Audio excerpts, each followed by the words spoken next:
This conference will now be recorded. Hello, everyone, and welcome to our Ocumel Canada Patient Panel of Hope. My name is Kathy Bernard, and I'm the founder of the Save Your Skin Foundation. And I know firsthand how important the word hope is when dealing with cancer. I was given 6 months to live in 2005 with metastatic melanoma. And without the support of my loved ones in my community and the word hope, I'm not sure I'd be here today. It is my great pleasure to introduce our panelists today, Erin Davis, Carla Tressell, Nancy Dowding, Nigel Deacon. And we want to kind of walk through with some of our patients here today, a little bit about their journey with ocular melanoma. So I would like to start with you, Erin. Can you tell us a little bit about your journey? Absolutely. And I certainly appreciate the chance to talk about the word you mentioned, hope, because it really becomes the beacon that you look for if you're unfortunate enough to have any type of chronic disease diagnosis like many of us have. My story started when I was young, when my mom said that I was special. And I finally found out 50 years later how special I am with this very, very rare cancer. Just before diagnosis, I was about to retire from a very wonderful and productive career in high tech. And I was looking forward to spending time with my two young children, racing my bicycle all over the world, which was my big passion at the time when I had two functioning eyes, and has fortunately come back to be a good passion even with one functioning eye. But I was diagnosed and quickly had proton beam therapy out of Boston. I was living in Paris at the time. My hometown now is in Newport, Rhode Island, so I don't get up to Canada much, but I fly over it a lot. And so I had proton beam therapy. I had a very, very large tumor. And as many of you may know, existing patients and newly diagnosed patients, what makes this cancer particularly deadly in many cases is it doesn't show symptoms for many, many years as it's growing in the back of your eye and in many cases in the back of the eye, sometimes others. So it was there based on some photographs, probably growing from at least 2002 until my diagnosis in 2016. So all that time, despite regular dilated eye exams, etc., it never showed up until it was very, very large. After the proton beam therapy, of course, the first doctor I saw, who wasn't a specialist, said, "Well, relax. The eye cancer is not going to kill you. No one ever dies from eye cancer." I was like, "Well, that's great." I told my wife, and then she said, "Yeah, of course. You have two eyes. You could live without one. It's no big deal. But of course, it's the metastases that everybody worries about." So I did a clinical trial of immunotherapy called crizotinib for about a year and a half, which was intended to um, prevent the spread of the cancer. But it either worked or maybe didn't work. With a lot of these trials, because these trials are new and the sample sizes are small, you never really know. But in my case, in December of 2018, I did end up having tumors show up in my liver. And through very aggressive scanning, and this is another huge lesson for newly diagnosed patients, is you are your own best advocate. Scanning, you get used to it. Even if you're claustrophobic, you do get used to it. And it is your best friend. It allows you to know what is coming next.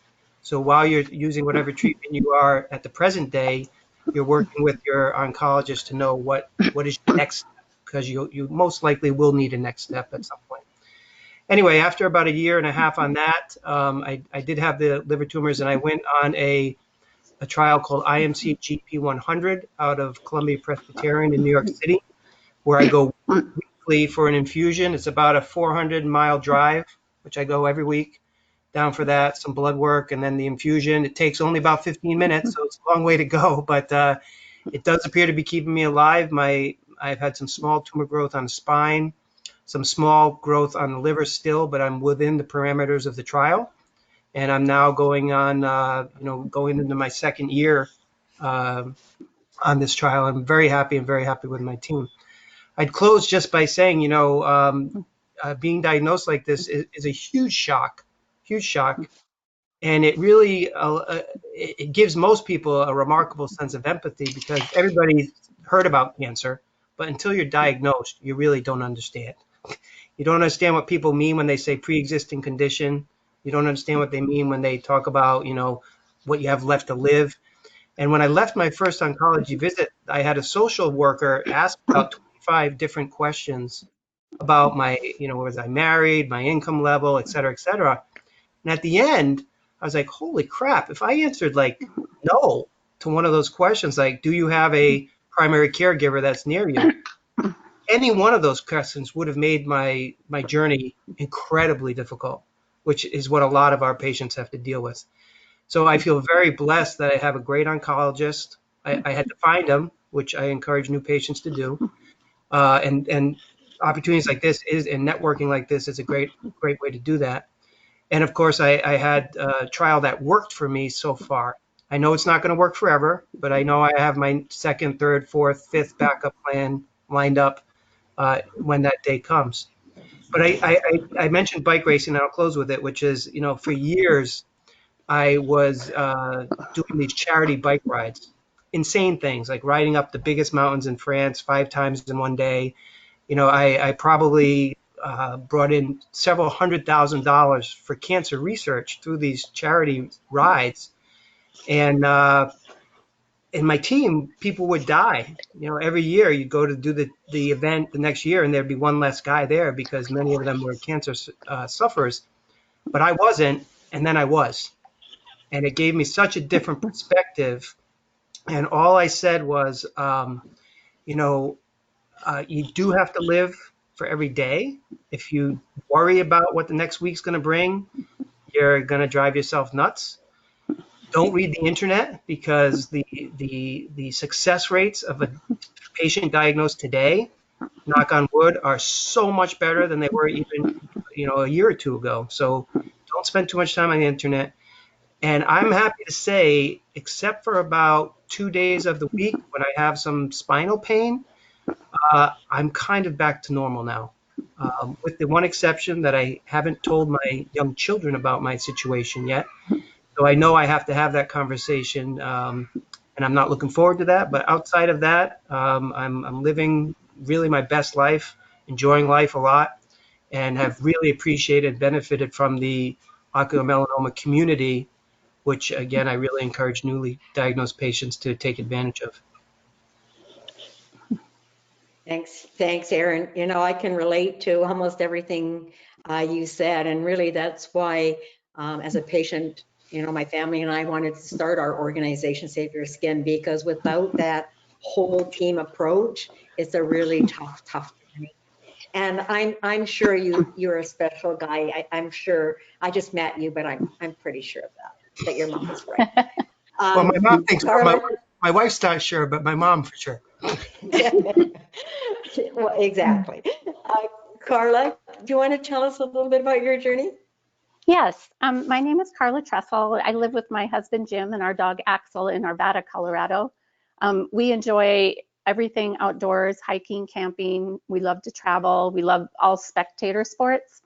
I was diagnosed with choroidal melanoma during a routine eye exam in August of 2004, and I was 44 years old at that time. So my optometrist referred me to an ophthalmologist, and they did a lot of testing and confirmed the choroidal melanoma diagnosis. So after that, I had routine scans and blood work done, but I went 8.5 years, not really even thinking about the diagnosis. We thought everything was fine. I was doing great. I felt great. So in January of 2013, my blood work showed elevated liver enzymes. So they had me do a CT-guided biopsy of the liver, and it was found that over 50% of my liver was compromised with metastasis with 2 very large tumors and multiple small. So my first treatment was a liver-targeted treatment called radioembolization, or Y90. It's also sometimes called Searsphere. And I had that locally here in Denver. And that was successful for me. So I started a clinical trial at the University of Colorado, and I was on that it was a MEK and AKT inhibitor trial. I was on that for 5 years, but then I had progression, so I was taken off the trial.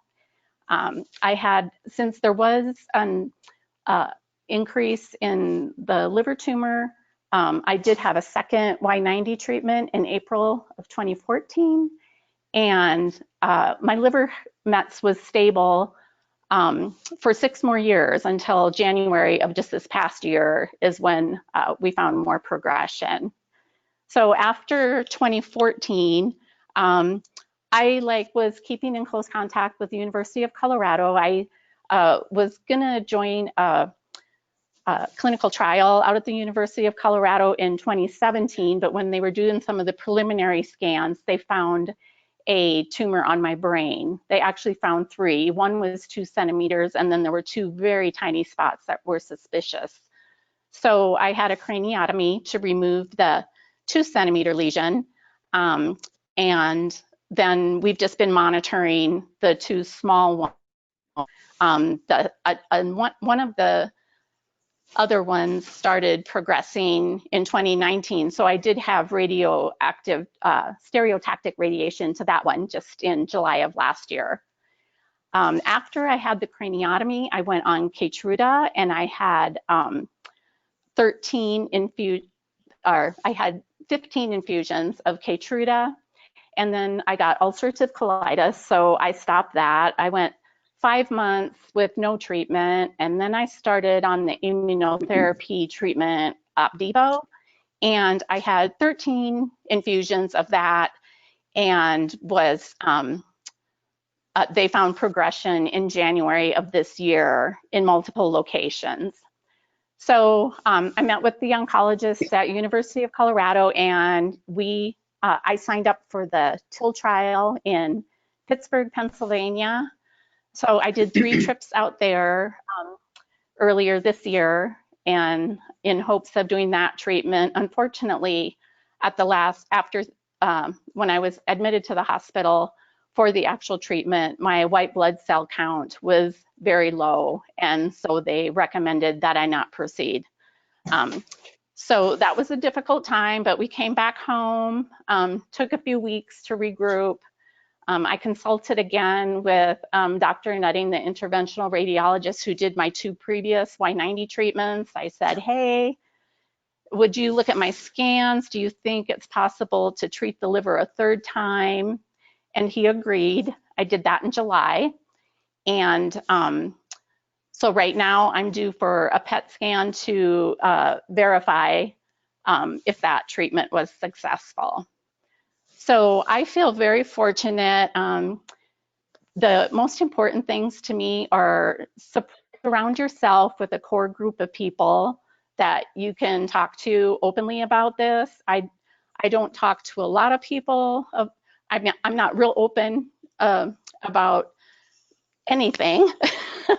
So to talk about a diagnosis like this is very hard for me. So I have a very strong core support group that I confide in, and that's great. My husband's my #1 supporter. He is with me all the way. So another thing is to just don't worry about the little things. You find in a situation like this that things that used to matter don't matter anymore. It's important to live one day at a time. I live for the short term versus the long term. We love to travel, so we just recently bought an annual national parks pass, and we've already been to Wyoming and Montana to do hiking and sightseeing and take our dog with us and travel. And so it's important to continue doing what you love to do, what's important to you. We had a trip planned we were gonna go to Germany with my sister and brother-in-law last spring, but then I was going to Pittsburgh for the trial, so we canceled that, and then COVID came, so no more, we're not, doing international travel, but we can drive to, different beautiful areas of the country and still get outside and enjoy, nature and get exercise. It's important to stay active. That to me, I do a lot of walking. We have a dog that, I walk him a couple times a day, and, we try and be outside as much as possible. So, and just one thing is like, allow yourself to be down at times. There's going to be days you're like, you don't have much hope. But the important thing is, I mean, it's been 16 years. If I lived every day with no hope, I mean, there is no way. You've got to be positive. You've got to have a great attitude. That is key to me, to stay positive and just do what you enjoy. Just live your life to the fullest. Thank you. Absolutely, Carla. You never give up hope and you stay positive, and that's what keeps us moving one step forward. And I want to thank you too, because I know as somebody who's been through this whole place for a long, long time, and through a number of different treatments that didn't work until I found my magic bullet. It's sometimes very difficult to have to relive our stories. And I thank you all really for being able to do that for us today, because I think it's really important that newly diagnosed patients know they're not alone out there. So thank you, Right. Carla. Nancy, can we hear a little bit about what your journey and where you're from? Sure. My name is Nan Dowding. I live in a small community in southeast Nebraska with my husband. I have 3 daughters, 2 grandchildren, and I'm a farm wife and have worked 20 years for the Department of Rehabilitation Services, a state of Nebraska job. I'm retired. I retired in 2004. My journey is a little different. When I was first diagnosed 20 years ago to the month, I had a lump in my groin, thought it was tumor of the nerve sheath, went to the University of Nebraska Med Center in Omaha, where I had the surgery and intraoperative radiation. Then about a week and a half later, it came back as metastatic melanoma, unknown primary, and they went in and removed all the lymph nodes in my right groin. At that time, my daughter lived in California, and she said, "Mom, there's a trial out in San Francisco. I want to get you to talk to somebody there." And I got on a trial out there, but I needed to have a brain MRI. They'd scanned everything from my neck down at the Med Center in Omaha, but I went back to Lincoln, Nebraska, and had a brain MRI, and they found a tumor in my left eye. When I saw my surgeon back at the Med Center in Omaha, then that March, he said, "Well, what happened to your eye?" And I could have knocked him over with a feather, because to have melanoma go from your left eye to your right groin, he said, is just unheard of. It's been up for discussion a lot whether there's really connection. Is it melanoma behaving strangely? Not really sure. When I did develop METS, I did have my eye tumor and the liver tumor tested, and all they said was histologically similar. So I feel that it was probably, related. But anyway, so I was on the trial in San Francisco for 3 years. I did injections every 3 weeks, off a week. I flew back and forth every 3 months. And then when that stopped, I went along fine for a while. Then in 2009, I developed METS to the liver. I should say it was the porta hepatis by the liver. So I went to MD Anderson in Houston to see what they thought. And the thought was, if it's just a singular lesion, to go ahead and have that removed.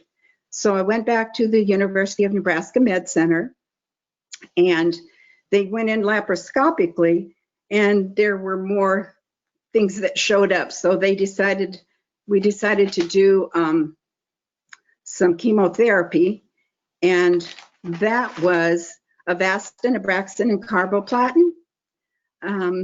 I did that for a couple months, but I had progression. So they switched me to Gleevec and Temodar for a couple more months. Then I had side effects to that with a terrible rash, and we stopped that in February of 2010. So then in March 2010, they decided to do surgery. And I should back up to say I have a wonderful oncologist in Lincoln, Nebraska. Her name is Dr. Mitatata, and she's very open to visiting with folks and such. So when they did the surgery, they removed the mass by the porta hepatis, my omentum, my gallbladder, anything that they could see. And he said, I think I got 95% of everything I could see. So I thought that was really good. Had a scan in April, and they saw 3 in my liver. So I'd heard about a MEK inhibitor trial at the University of Colorado, and I got on that. And I did that for about 3 months. And then it started to affect my remaining eye. I was having an impending central vein occlusion. So we stopped that. And then in November of that same year, I did the Ippy trial, ipilimumab. It wasn't FDA approved yet. So I did that, and that seemed to hold things. It flared things for a while. I ended up with showing 6 in my liver, and was really, really worried then. But then things kind of calmed back down. And then in 2012, I also have abdominal mets. And there was one that was starting to grow. So we did another course of ipilimumab. And I should back up to say, at that time, I reached out to Dr. Sato's group. And Renee out there is his advisor or his nurse, and she's awesome. So I sent all my records back to them. And so every time I scan today, I send it all back there for their review, and I kind of go by what they say. So in 2012, I had Ippy, and then I went along for a while. In 2015, I did another course of Ippy, and along with CyberKnife, to a lesion by my liver. And that seemed to hold me for a while. Then in 2016, I did the Ippy-Nevo, and I did 2 infusions of that, but I got colitis. And so I also did CyberKnife to a lesion in my abdomen for that. Since that time, I've been relatively stable. I did have SBRT to a liver lesion in November of 2018. And that was just due because I'd asked for that because I was having a hip revision in January, and I said I didn't want any surprises. So I went ahead and had that done. As far as today, I'm feeling really good. For support, the OM community has been awesome on Facebook and the Melanoma Research Foundation. And do your own research. I'm a firm believer in being your own advocate. And I'm hoping just to keep moving along until there's a cure. That's my hope, that they find something coming along soon.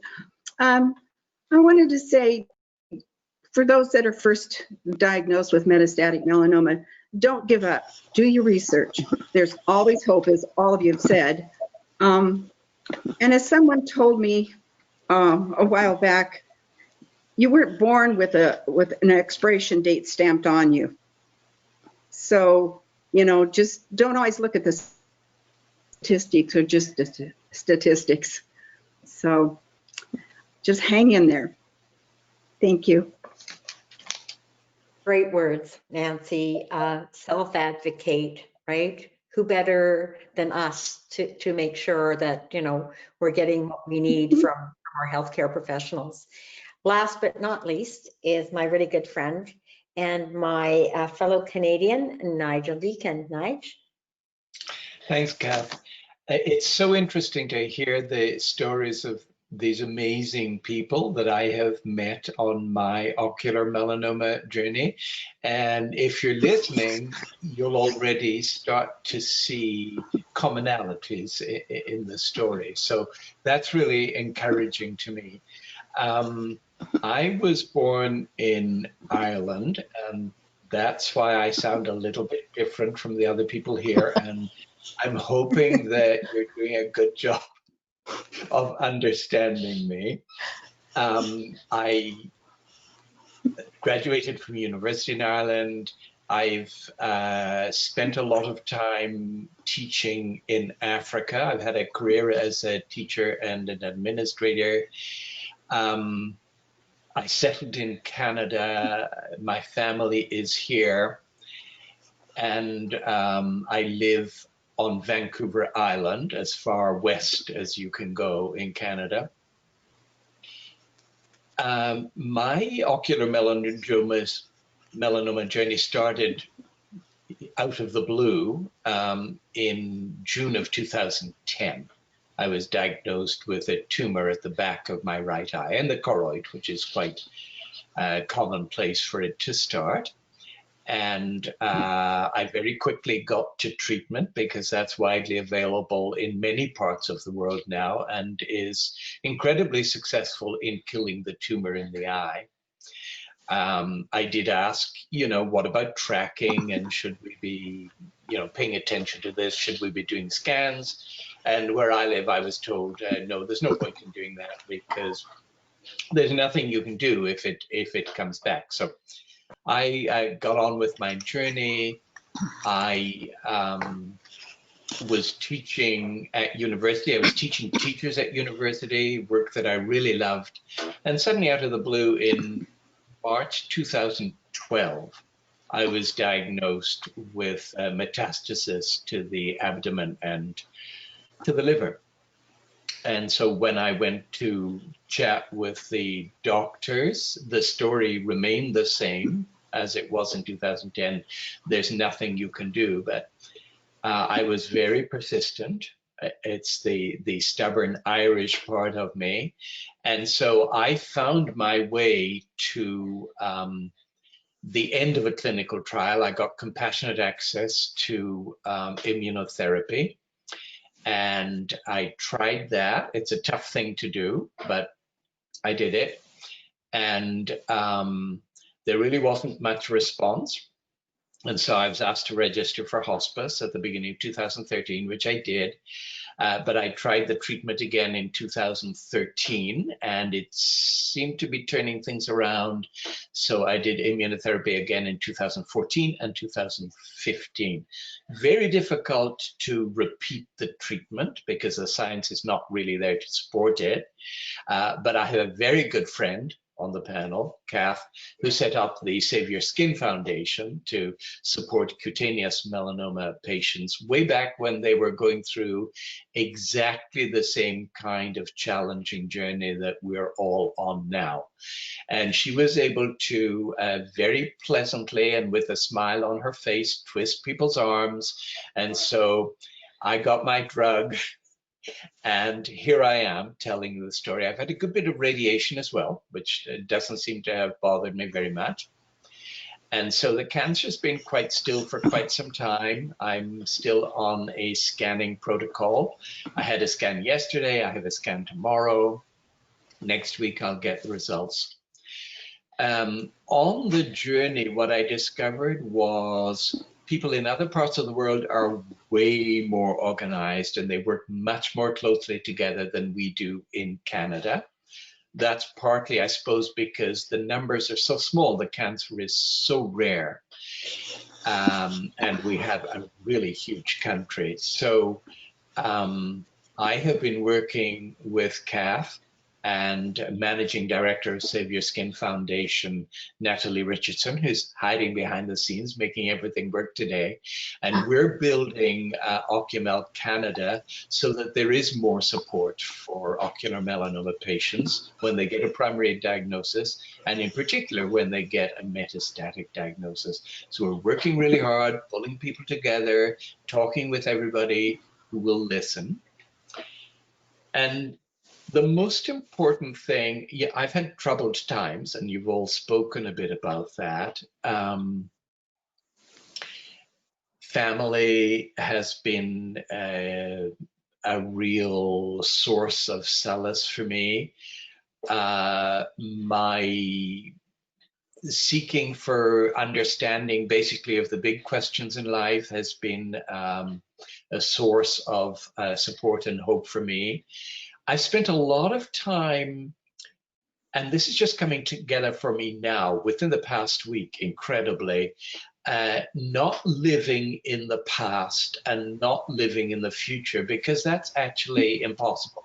Neither of those is available to us. There is only one moment where we can live, and that's right now. And here we are together, talking in this hopeful way about how long the journey can be, the joy that we feel on the way, the extraordinary people that we meet. So what I would say to a patient who suddenly finds themselves in this dreadful situation is, hang on, try to be calm, learn how to stay calm, seek out friends, look for other people who have understanding and who can give you hope, and just try and create enormous, wide open spaces in the present moment. Fantastic. Words to live by for anybody and everyone, I think, especially in today's climate. I was going to ask a few questions, but I honestly don't think I really have to. I think you all summarized everything that we wanted to hear from you today. Again, I'll thank those who are going to be listening to this panel, but it's been a pleasure to meet all of you. We had never met before today, other than Nigel and myself. So Nancy, I will be up to see you in Nebraska. It was on my bucket list. Haven't been there yet. Countdown anytime. I will. Don't say that to Kathy. You'll see me. Aaron, I'm a cyclist, so once our borders open, maybe you and I could meet somewhere in the middle. And Carla, I absolutely love your state. I love to fish and hike and ski, so you will certainly see me one day. So I thank you all so much. Is there anything you'd like to close with, Nancy? Not that I can think of. Aaron? Just very briefly, I would say, I have said to myself a lot, hurry up and relax, which is hurry up, get your story straightened out, and then just as Nigel said so eloquently, just chill, because all you got is the present. And make sure, I think just to follow on that, I read a great story about, believe it or not, invasive fish in one of the Great Lakes. And the scientist said, look, the problem is people think about the fish. You can't think about the fish. You have to think about the lake, because fish are going to grow like fish, just like cancer is going to do what cancer does.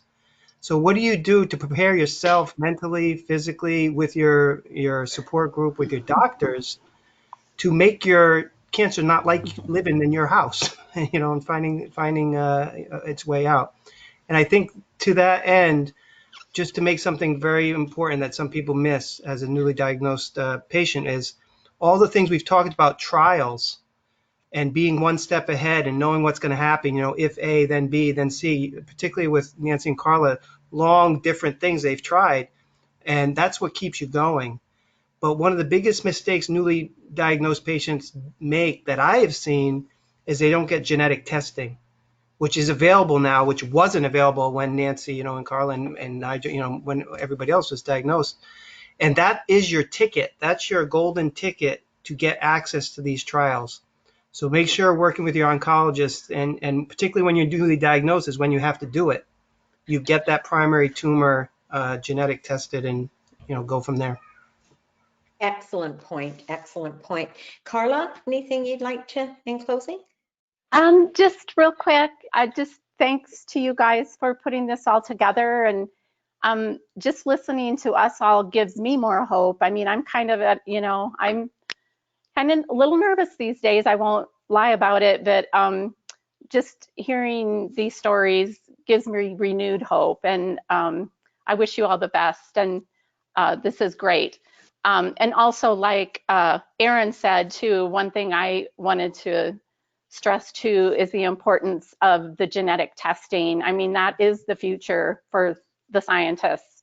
It wasn't available on my primary tumor, but I did have University of Colorado send off tissue from my brain tumor to have that tested. So at least I have a couple, the few genes that did show up on the testing do give me an idea of what to look for when I'm searching for future treatments and for future clinical trials that target those genes as they become available. Thank you. Thank you, Carla. Nigel, I'll let you kind of finish it up and then I'll wrap us up. Thanks, Kath. I'm just so happy to have friends like this. One thing you'll notice in the last couple of moments is that they have all become research scientists, because that's what you have to do. I've learned an awful lot about ocular melanoma in the years that I've lived with it. And that's really where the hope comes from. The better the understanding, the more the possibilities, seek out options, keep on trying. And Kath, if I can pay tribute to you, you know, the way you generate hope in the Canadian context for people, you know, who are seeking treatment, who are newly diagnosed, that's been really inspirational to me on my journey. So thank you for that. Well, thank you. And thank you everyone for participating. I wish you good health. Please stay safe. And thank you very much. Same to you. Thank you. Thank you. Thank you, guys. Thank you. Bye.